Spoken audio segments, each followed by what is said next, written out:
أعوذ بالله من الشيطان الرجيم. بسم الله الرحمن الرحيم. ألهاكم التكاثر حتى زرتم المقابر. صدق الله العظيم وصدق رسوله النبي الكريم. ونحن على ذلك من الشاهدين والشاكرين. مولاي صل وسلم دائما ابدا على حبيبك رسولك خير الخلق كلهم. উপস্থিত মুআজ্জাজ মুহতারাম, সম্মানিত মুসলিম কিরাম, রাহমানি ওয়া রাহমাতুল্লাহি তাআলা, আসসালামু আলাইকুম ওয়া রাহমাতুল্লাহি ওয়া বারাকাতুহু। আল্লাহ পাক রব্বুল আলামিনের দরবারে অপরিসীম শুকরিয়া আদায় করছি যে আল্লাহ পাক রব্বুল আলামিন আমাদেরকে হায়াত দিয়ে সুস্থ রেখে ভালো রেখে আজকে জিলহজ মাসের আখির জুমা, শেষ জুমার দিন আল্লাহ পাক রব্বুল আলামিন আমাদেরকে মসজিদের মধ্যে আসার তৌফিক দান করেছেন। এর শুকরাতে মহান আল্লাহ পাক রব্বুল আলামিনের দরবারে আওয়াজ করুন আলহামদুলিল্লাহ। আরেকটু আওয়াজ করুন আলহামদুলিল্লাহ। এবং সাথে সাথে অসংখ্য দরুদ জানাচ্ছি আল্লাহর হাবিব সাল্লাল্লাহু আলাইহি ওয়াসাল্লামের নুরানি কলম শরীফ। প্যারা হাজিরিন, খুতবাওয়ালা বেশ কতগুলো আয়াত শরীফ পেয়েছেন। আমি গুনাহগার, একটি আয়াতে কারিমা তেলাওয়াত করেছি। আসলে এই আয়াতে কারিমার অর্থ বলবো এটা বিজ্ঞান একটু প্রমাণ আসেনি, বরকত তেলাওয়াত করেছি। চেষ্টা করবো অল্প সময়ের মধ্যে এখান থেকে গুরুত্বপূর্ণ বিষয়গুলি আলোচনা করার জন্য। সর্বপ্রথম আমাদেরকে একটি বিষয় মাথায় রাখতে হবে, যেটা আমরা ভুলে যাই। দুনিয়ার লোকের মতো বলে সেটা আমরা ভুলে যাই। সেটা হচ্ছে যে আমরা দুনিয়ার মধ্যে এসেছি ক্ষণিক সময়ের জন্য। আল্লাহ পাক রব্বুল আলামিন আমাদেরকে পাঠিয়েছেন দুনিয়ার মধ্যে, যেটা আলামের মতন পায়ের পেট এবং আলামের দরজা কবর জন্য। এই দুটার মধ্যকার হচ্ছে দুনিয়া। আমাদেরকে পাঠিয়েছেন, কিন্তু হ্যাঁ, এই দুনিয়ার মায়া ত্যাগ করে আমাদেরকে কবরের মধ্যে যেতে হবে। ঠিক কিনা বলুন? কবরের মধ্যে যেতে হবে। কবরের মধ্যে এগুলো চলে গেলে হবে না। কবরের সব সামান ব্যবস্থা করতে হবে এবং মুসলমানদের কবরের একটা তাজিম আছে, ইজ্জত আছে। আমরা দুনিয়ার প্রেমের মধ্যে পড়ে সেটা ভুলে গেলে হবে না। কথা হচ্ছে ঈসা আলাইহিস সালাম এক সমকালে দুনিয়াটা কি বুঝিয়েছেন, দুনিয়াটা কি। ঈসা আলাইহিস সালাম একজন ইহুদিকে সাথে নিয়ে একটা সফরে যাচ্ছিলেন। যাওয়ার সময় ওই ইহুদির হাতের মধ্যে 3টা রুটি নিয়েছেন। কয়টা রুটি? কয়টা রুটি নিয়েছেন? 3টা রুটি নিয়েছেন। এগুলি তুমি আমার রাখো। কিছু দূর যাওয়ার পর ঈসা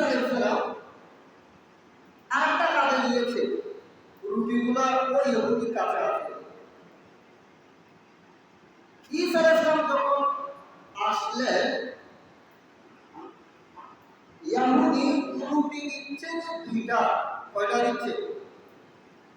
দুইটা রুটি দিচ্ছে। তো ঈসা আলাইহিস সালাম বললেন, আমি তো তোমাকে তিনটা রুটি দিয়েছি, আমাকে দুইটা কেন দিচ্ছ?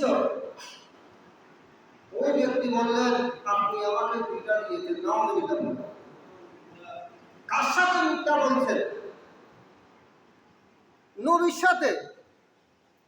দেখুন, যিনি নবী, নবীর সাথে মিথ্যা বলছেন, নাউযুবিল্লাহ বলেন না।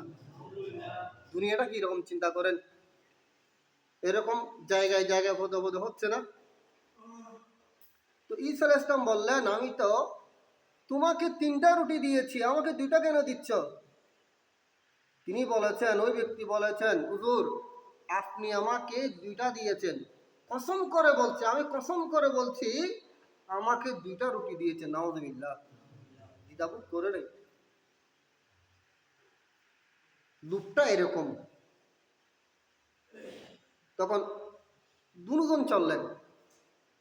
কিছু দূর যাওয়ার পর তিনটা স্বর্ণের টুকরা পেয়েছে। তিনটা স্বর্ণের টুকরা। এটা পাওয়ার পর ঈসা আলাইহিস সালাম বললেন, এক টুকরা আমার, আর এক টুকরা তোমার। আরো কয় টুকরা আছে? আর এক টুকরা আছে না? আর এক টুকরা যিনি রুটি খেয়েছে তার। এক টুকরা আমার, আর এক টুকরা তোমার, আর এক টুকরা যিনি রুটি খেয়েছেন তার জন্য এক টুকরা। তখন হঠাৎ করে ওই ব্যক্তি বলে দিয়েছেন, ঈসা আলাইহিস সালাম, ওই রুটির টুকরা আমি খেয়েছি। এখন কি বললেন? রুটির টুকরা আমি খেয়েছি। তো তুমি তো আমাকে আগে কিছুক্ষণ পূর্বে বলছো তুমি খাও নাই, তোমাকে রুটি দুটা দিয়েছি, আর এখন তুমি বলছো তুমি খেয়েছো। বললেন, তো আমি বলি নাই রুটি এটা আমি খেয়ে গেছি, আপনাকে বলি নাই। নাউযুবিল্লাহ।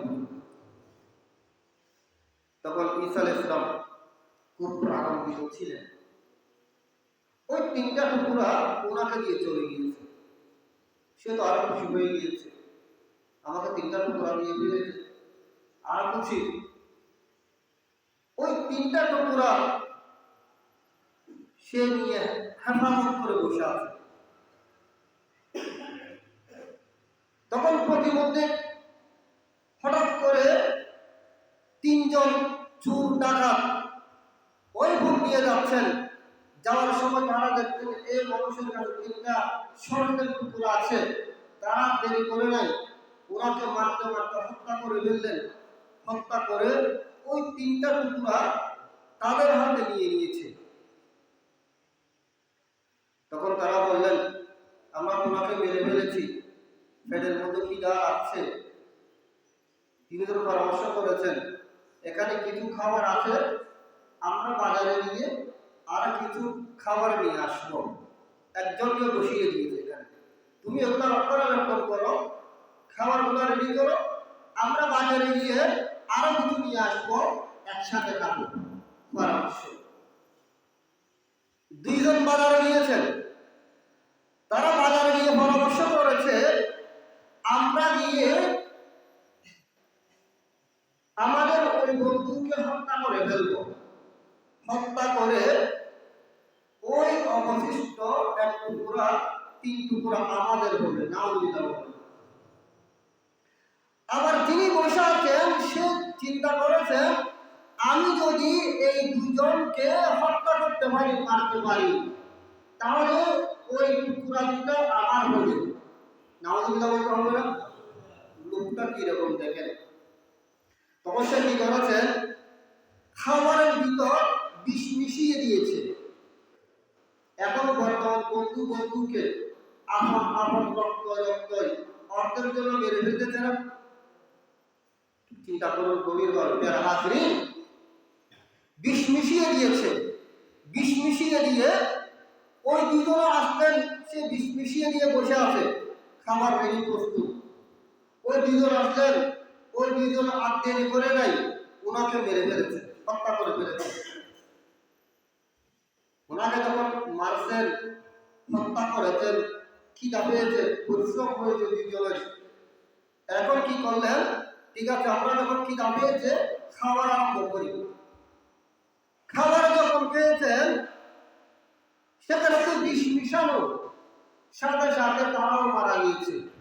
চিন্তা করেন কয়টা লাশ? 4টা লাশ এক জায়গায় পড়ে আছে। ঈসা আলাইহিস সালাম আবার ওই পথ দিয়ে যখন আসতে লাগলেন, তিনি দেখছেন 4টা লাশ এক জায়গায় পড়ে আছে, সম্পদগুলোও এক জায়গার মধ্যে আছে, স্বর্ণের টুকরাগুলোও পড়ে আছে। প্রিয় হাজিরিন, সেখানে বুঝাতে চেয়েছেন দুনিয়াটা হচ্ছেন সেম। আপনার সম্পদ, আপনার অর্থ, টাকা পয়সা সব কোথা থেকে যাবে? আপনি আমি চলে যাব, ঠিক না? এই কারণে অন্যায় অবিচার জুলুম সেটা কাম্য নয়। প্রিয় হাজিরিন, আমাদের সবাইকে বুঝার অভিজ্ঞান করে সকলে বলুন আমিন। তো আমরা তো কবরের মধ্যে চলে যেতে হবে। কারণ এনেছেন মুসলমানদের কবর, মুসলমানদের কবরকে তাজিম করতে হবে। প্রিয় হাজিরিন, মুসলমানদের কবরের মধ্যে জিয়ারত করতে হবে। আপনি যখন চলে যাবেন কবরের মধ্যে এমন নিয়ামত, কবর সেটা কারোর জন্য জান্নাতের বাগানে পরিণত হয়ে যায়, আবার কারোর জন্য জাহান্নামের স্থানে পরিণত হয়ে যায়। আপনি যখন ঈমান সহকারে দুনিয়া থেকে আমল সহকারে করে আপনি যখন দুনিয়া থেকে যাইতে পেরেছেন, গিয়েছেন, শেষ নিঃশ্বাস ত্যাগ করেছেন, আপনি কবরের মধ্যে যাওয়ার সাথে সাথে আপনার কবর জান্নাতের বাগান হয়ে যাবে। সুবহানাল্লাহ। আর যখন আপনি জুলুম, নির্যাতন, আল্লাহ রাসূলের শরণে মুস্তাকি করে ঈমান হারা হয়ে দুনিয়া থেকে যখন গিয়েছেন, আপনার কবর জাহান্নামের পরিণত হয়ে যাবে। ইমানদারের কবর তাজিম আছে। এখানে এনেছেন কবরে জিয়ারতের আদব, আদব রক্ষা করতে হবে। মার কবর, বাবার কবর জিয়ারত করতে হবে।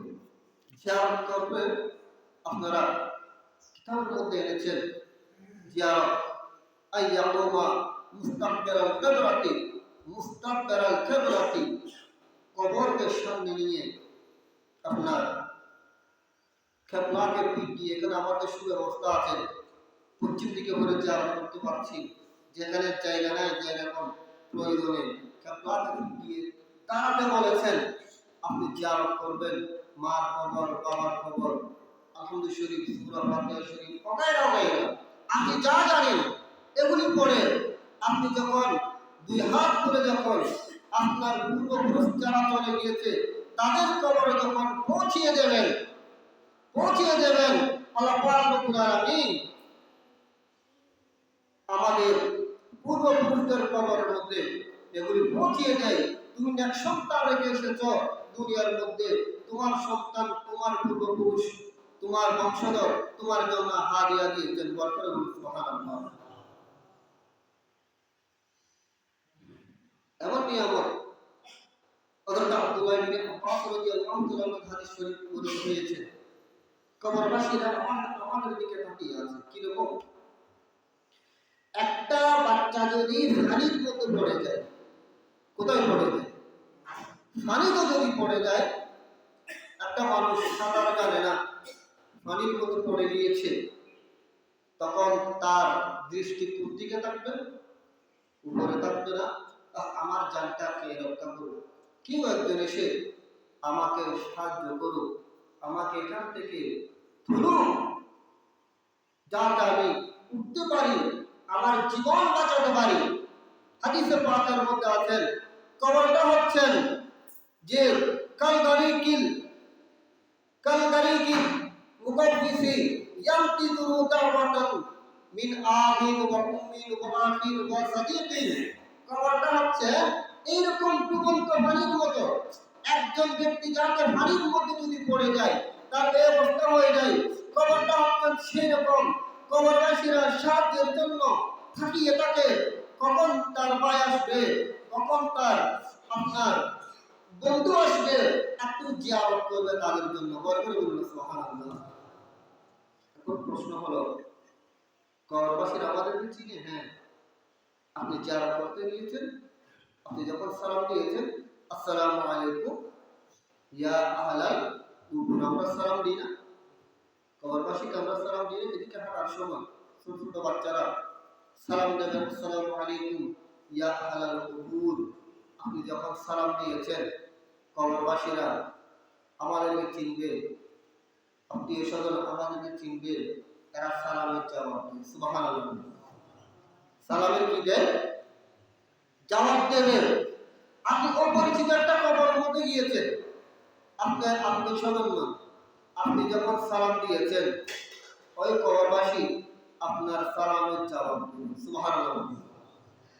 সাধারণ একজন মৃত্যু যদি এরকম খবর থাকে আমাদেরকে চিনে সালামের জবাব দেন, আর সরকার মদিনা সরওয়ার কায়নাত মুহাম্মদুর রাসূলুল্লাহ সাল্লাল্লাহু আলাইহি ওয়াসাল্লাম আমার নবীটা, এটা আলাদা কি চিন্তা করা যাবে? প্যারা হাজিরি সালাতুন ইয়া রাসূলুল্লাহ সালামুন ইয়া, মানুষকে যখন দাফন করা হয় খেয়াল করতে হবে কবরটা সুন্দর করে, খুব সুন্দর চাষ চুষ খুব সুন্দর করে দেয়। এত সুন্দর করার কারণটা কি? কবরের মধ্যে আপনি যখন সময় দিয়েছেন, দুনিয়ার মধ্যে কেউ অনেক রাজনৈতিক দল করেছে, কিন্তু কবরের মধ্যে কোন রাজনৈতিক দল চলবে? চলবে না। কবরের মধ্যে দেবেন, এটা কোন রাজনৈতিক দলের নাম ধরবে না। কবরের মধ্যে যদি বিসমিল্লাহি ওয়া আলা মিল্লাতি রাসূলিল্লাহ, সুবহানাল্লাহ। কবরের মধ্যে আপনি যখন আপনাকে যখন কবরের মধ্যে শোয়া দেবে, আপনি দুনিয়ার মধ্যে অনেক কিছু করেছেন, আর আপনি কি করেছেন? একটা দল আপনার সাপোর্ট ছিল, যারা হাজির কবরের মধ্যে কোন দলের নাম ধরবে না, কবরের মধ্যে দেবে ইয়া রাসূলুল্লাহ ইয়া হাবিবাল্লাহ, ইয়া রাসূলুল্লাহ আপনার উম্মত আপনার মিল্লাত আপনাকে মুহাব্বত করত, আপনাকে ভালোবাসত, আপনার উম্মত আপনাকে বুঝিয়ে দিয়েছি বিসমিল্লাহি ওয়া আলা মিল্লাতি রাসূলিল্লাহ, বরকত বলুন সুবহানাল্লাহ। ওয়া আলা মিল্লাতি রাসূলিল্লাহ। কবরের মধ্যে শুয়ে দেবেন, প্যারা হাজিরি শুয়ে যখন দেবেন কবরের মধ্যে, সেখানে দাফন হবে, দাফন হবে মঙ্গল টন্ডন মাটির তলে দিয়ে চলে আসবেন, দাফন হবে। ইয়া রাসূলুল্লাহ আপনার উম্মত আপনার উম্মতের মানুষকে শুয়ে দিয়েছি, আপনি বুঝিতে করুন। মঙ্গল টন্ডন মাটির ভিতরে যখন চলে যাবেন, আমরা যখন চলে আসবো, আসার সময় আমাদের জুতুর শব্দ হয়, টক টক টক টক টক টক করে শব্দ হয়, শব্দ হয় কি হয় না? পায়ের শব্দ হয়। হাদিসে পাকের মধ্যে আছে আপনি আসার সময় আপনার জুতার যে শব্দ হয় সেটা মৃত্যু ব্যক্তির কানে শুনতে পাই। বরকত বলুন সুবহানাল্লাহ। মৃত্যু ব্যক্তির কানে শুনে কবরের মধ্যে যখন শুয়ে দিয়েছেন, আপনার সেখানে সুন্দর করে কবর করে দিয়েছেন, দুসালা করে, পয়সালা করে, দুসালা দুসালা করে যখন কবর করে দিয়েছেন, কবরের মধ্যে আপনি জিয়ারত করেছেন, আপনি জিয়ারত করেছেন, যা যা জানেন, দাফন করার পর আপনি যখন দাঁড়িয়ে আযান দিয়েছেন, সেখানে তালকিন হয়ে যাচ্ছেন, আযান যখন দিয়েছেন, কবরের মধ্যে শয়তান মৃত্যু ব্যক্তিকে ধোঁকা দেয়, যে মারহাবা যখন জিজ্ঞেস করা হয় তখন বলে আমাকে খোদা বলো। আপনি যখন আযান দিয়েছেন, শয়তান চলে গিয়েছে, আযানের মধ্যে প্রত্যেকটি প্রশ্নের উত্তর সেখানে লিখিত আছে। বরকত বলুন সুবহানাল্লাহ। সুন্দর করে করেছেন। সেখানে আপনি কি দিয়েছেন? এই বিসিসিডি দিয়েছেন, বিসিসিডি দিয়েছেন, এরপর খেজুর গাছটা আপনি দিয়েছেন। তার কারণ কি? প্যারা হাজরিন, আপনি যখন সেটা যখন দিয়েছেন, বিচিগুলা খেজুর গাছ যখন জীবিত আছেন, খেজুর গাছ কবর সেখানে জিকির করে ইসবিহু লিল্লাহি মা ফিস সামাওয়াতি ওয়াল আরদ, আসমান জমিনের মধ্যে যা কিছু আছে জিকির করেন, ওই খেজুর গাছের জিকিরের বদৌলতে মৃত্যু ব্যক্তির কবরের আযাব আল্লাহ হালকা করে দেন। বড় করে বলুন সুবহানাল্লাহ। সেটা কি করে দেন? হালকা করে দেন। সেটা যখন মারা যায়, এরপর দেখা যায় ওই আপনি যে বীজ রোপণ করবেন সেগুলো জীবিত হয়ে যাচ্ছে, ঠিক না? এবার ওইগুলো জিকির করে প্যারা হাজরিন। এবং দাফন করার পর আমাদের এখানে যারা সুন্নি আকীদা, এরা কবরের মধ্যে তালকিন করে, কি করে? মৃত্যু ব্যক্তিকে শিখিয়ে দেয়। কি শিখিয়ে দেয়? তোমার রবকে রব্বি আল্লাহ, তোমার দিন কি, ওমা দিন কি, তোমার দিন কি, দ্বীনুল ইসলাম, তোমার নবীকে মুহাম্মদুর রাসূলুল্লাহ সাল্লাল্লাহু আলাইহি ওয়াসাল্লাম। বরকত বলুন সুবহানাল্লাহ। এগুলো যখন শিখিয়ে দিয়েছে, মৃত্যু ব্যক্তি শুনে ওরা জবাব দিতে পারে কবরের মধ্যে সুবহানাল্লাহ। প্যারা হাজির, এই কারণে কবরকে তাজিম করতে হবে। মুসলমানদের কবরের মধ্যে বেহুদা অনেক সময় দেখা যায় গরু, ছাগল, বিভিন্ন অনেক দুটার মধ্যেও দেখা যায় না। এটা রক্ষণাবেক্ষণ করতে হবে। এটা মুসলমানদের মুমিনদের কবর। আমি এখানে আমাদের এই গুরুস্থানকেও আমি আপনাদের মধ্যে আগে পেশ করব। গুরুস্থানের চতুর্পাশে ঘেরাও দিয়ে ফেলবেন, যাতে ওই গুরুস্থানটা আমানতের মধ্যে থাকে, হেফাজত থাকে। গরু ছাগল থেকে যারা হেফাজত থাকে, সেখানে জুতা নিয়েও যাওয়া নিষেধ, তাজিমের জন্য। প্যারা হাজরিন, আল্লাহ পাক রব্বুল আলামিন আমাদের সবাইকে, আমরা যে মারা যাব সেটা খেয়াল রাখার আমাদের তৌফিক দান করুন। সকলে বলুন আমিন। এবং আমাদের যারা মুহাব্বতের মরণ দুনিয়া থেকে চলে গিয়েছে, তাদের জিয়ারত করার অন্তত পক্ষে সপ্তাহে একবার হলেও, মার কবর, বাবার কবর, দাদা দাদির কবর একবার হলেও জিয়ারত করার আল্লাহ পাক রব্বুল আলামিন আমাদের তৌফিক দান করুন। সকলে বলুন আমিন। সালাতুন ইয়া রাসূলুল্লাহ, সালামুন ইয়া للرباط المصطفى خير الورى ملجأ مبروك بفتحه الهدى صلاة يا سلام يا হাজরিন, ঈমান রক্ষার্থে আরেকটা কথা বলতে হচ্ছে ঈদের ভিতর।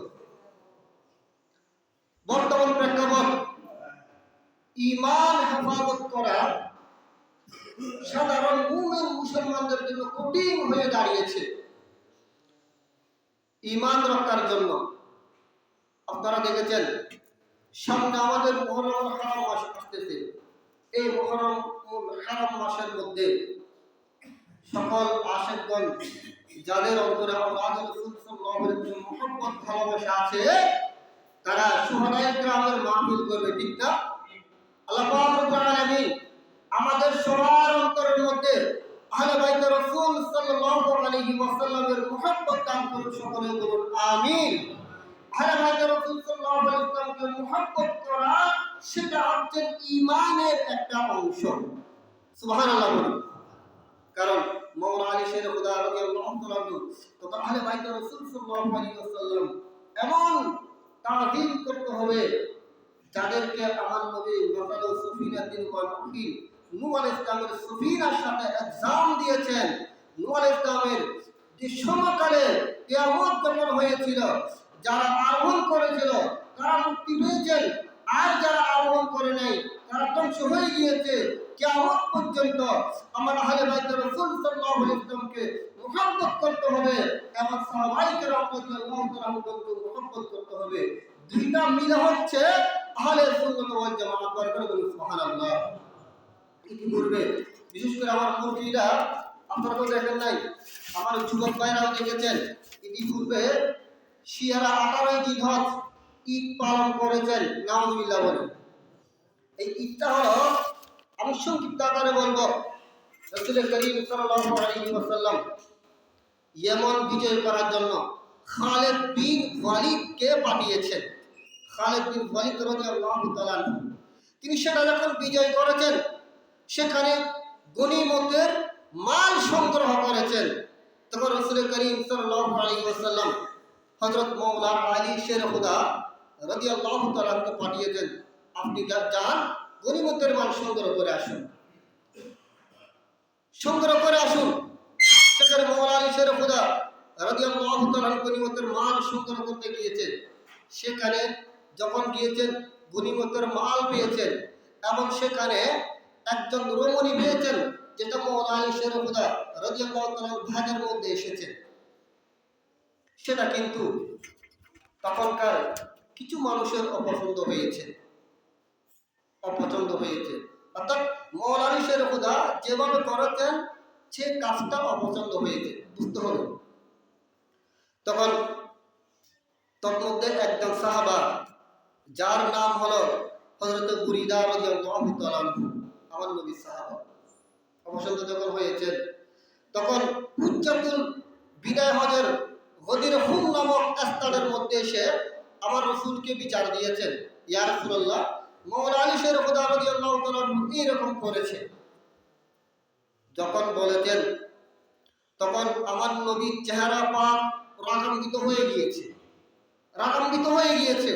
আমার রাসূল দেখেছেন, নূরানী চক্ষু মুবারক দিয়ে দেখেছেন কিছু খারিজি বের হবে যারা আমার আলীর বিরোধিতা করবে, নাউযুবিল্লাহ বলে। আমার নবীর চেহারা যখন রাগান্বিত হয়ে গিয়েছেন তখন বলেছেন যে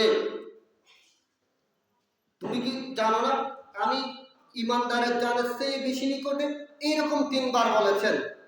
সেই সময় আমার রাসূল বলেছেন, মান কুনতু মাওলাহু ফা আলিয়্যুন মাওলাহু, আমি যার মাওলা আলীও তার মাওলা, এবং আলিয়্যুন মিন্নি ওয়া আনা মিন আলী, বলবেন সুবহানাল্লাহ। হাদিসে পাকের মধ্যে বলেছেন, ইন্না আলিয়ান মিন্নি ওয়া আনা মিনহু ওয়া হুয়া ওয়ালিয়্যুন কুল্লু মুমিনিন, সুবহানাল্লাহ। সত্যিকার আমার নবী বলেছেন, আমি যার বন্ধু আলীও তার বন্ধু, সুতরাং খবরদার আমার আলীকে মুহাব্বত করতে হবে, ভালোবাসতে হবে। আমার আলীর সাথে বিদ্বেষ করা যাবে না। সেখানে ওই যে যারা কি দিয়েছেন, অভিযোগ করেছেন, যাতে তাদের অন্তর থেকে মওলা আলী শের খুদা রাদিয়াল্লাহু তাআলা আনহুর যেটা বিদ্বেষ এসেছেন সেটা চলে যায়, বরকত বলুন সুবহানাল্লাহ। তখন ওই সাহাবাটা হযরত বুরিদা রাদিয়াল্লাহু তাআলা বলেছেন, ইয়া রাসূলুল্লাহ, মওলা আলী শের খুদার প্রতি আমার এত মুহাব্বত হয়েছে আর কোন কারো প্রতি এরকম মুহাব্বত নেই, সুবহানাল্লাহ। এটা নিয়ে শিয়ারা বলেছেন মওলা আলী শের খুদা রাদিয়াল্লাহু তাআলা আনহুকে বেলায়েতের ঘোষণা করে দিয়েছেন, অর্থাৎ আল্লাহ রাসূলের পর মওলা আলী শের খুদা রাদিয়াল্লাহু তাআলা আনহুকে স্টেট করে দিয়েছেন, নাউযুবিল্লাহ বলে। এটার জন্য তারা ঈদ পালন করে। সুতরাং আমাদেরকে মনে রাখতে হবে এটার সাথে আমাদের সাথে কোনো সম্পর্ক নেই, কোনো আহলে সুন্নাত ওয়াল জামাতের সাথে ওই ঈদের সাথে কোনো সম্পর্ক নেই। এটা হচ্ছে যে শিয়াদের। এটা কাদের? শিয়াদের। আপনারা দেখবেন আরো বিশাল আকার হবে সামনে ভবিষ্যতে। আল্লাহ পাক রব্বুল আলামিন আমাদের সবাইকে বুঝার তৌফিক দান করুন, সকলে বলুন আমিন। এবং আহলে বাইত রাসূল সাল্লাল্লাহু আলাইহি ওয়াসাল্লামের মুহাব্বত, ভালোবাসা আমাদের অন্তরের মধ্যে দান করুন, সকলে বলুন আমিন। প্যারা হাজিরিন, মওলা আলী শের খুদা এমন খায়বর বিজয় হচ্ছে না, খায়বর আমার নবী বলেছেন, আমি আগামীকাল এমন একজন ব্যক্তিকে পতাকা দেব যাকে আল্লাহ রাসূল মুহাব্বত করে, বরকত সুবহানাল্লাহ। তখন সাহাবায়ে কেরাম চোখের ঘুম চলে গিয়েছে, কাকে পতাকা দেয়, কাকে পতাকা দেয়, সবাই চলে এসেছেন। তখন মওলা আলী শের খুদা রাদিয়াল্লাহু তাআলা আনহু আসেন নাই। আমার রাসূল জিজ্ঞেস করেছেন, সাহাবায়ে কেরাম মক্কায় আছে, আমাদেরকে পতাকা দেবে, কিন্তু আমার নবী বলেছেন, আইনা আলিয়ুন, আলী কোথায়? সাহাবায়ে কেরাম বলেছেন, ইয়া রাসূলুল্লাহ, মওলা আলী শের খুদার চোখের মধ্যে গরম হয়েছে, চোখের মধ্যে আপনার চোখের মধ্যে ব্যথা হয়েছেন। তখন বলেন, আমার আলীকে নিয়ে আসো, সুবহানাল্লাহ, নিয়ে আসো। আমার নবী থুতু মুবারক লাগিয়ে দিয়েছেন, মওলা আলী শের খুদা রাদিয়াল্লাহু তাআলা চক্ষু মুবারক সুস্থ হয়ে গিয়েছে। আমার প্যারা মুস্তাফা সাল্লাল্লাহু আলাইহি ওয়াসাল্লাম হযরত মওলা আলী শের খুদা রাদিয়াল্লাহু তাআলা আনহুর হাতের মধ্যে পতাকা তুলে দিয়েছেন, বরকত সুবহানাল্লাহ। যুদ্ধের মধ্যে যখন গিয়েছেন, যুদ্ধের মধ্যে যাওয়ার পর মওলা আলী শের খুদা রাদিয়াল্লাহু তাআলার হাতের আপনার ঢাল ছিল সেটা পরে গিয়েছে। সেটা যখন পরে গিয়েছেন, খায়বরের গেট যেটা আছে সেটা মওলা আলী শের খুদা হাতের মধ্যে নিয়ে নিয়েছে, সুবহানাল্লাহ। যুদ্ধের পর সেটা একে একে প্রায় 40 জন সাহাবা চেয়েছেন, ওই খায়বরের গেটটা নড়াচড়া করতে পারে নাই।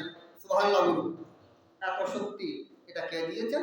সেটা আল্লাহ মৌলানা শের খুদা রাদিয়াল্লাহু তাআলা দান করে বরকত বলুন সুবহানাল্লাহ। প্রিয় হাজিরিন, আল্লাহ রাব্বুল আলামিন আমাদের সবাইকে হুশ, আকল, ব্রেন ঠিক রাখার তৌফিক দান করুন, সকলে বলুন আমিন। এবং ঈমান, আকীদা হেফাজত করার তৌফিক দান করুন, সকলে বলুন আমিন। ওয়া আখিরু দাওয়ানা আলহামদুলিল্লাহি রাব্বিল আলামিন। আসসালামু আলাইকুম ওয়া রাহমাতুল্লাহ।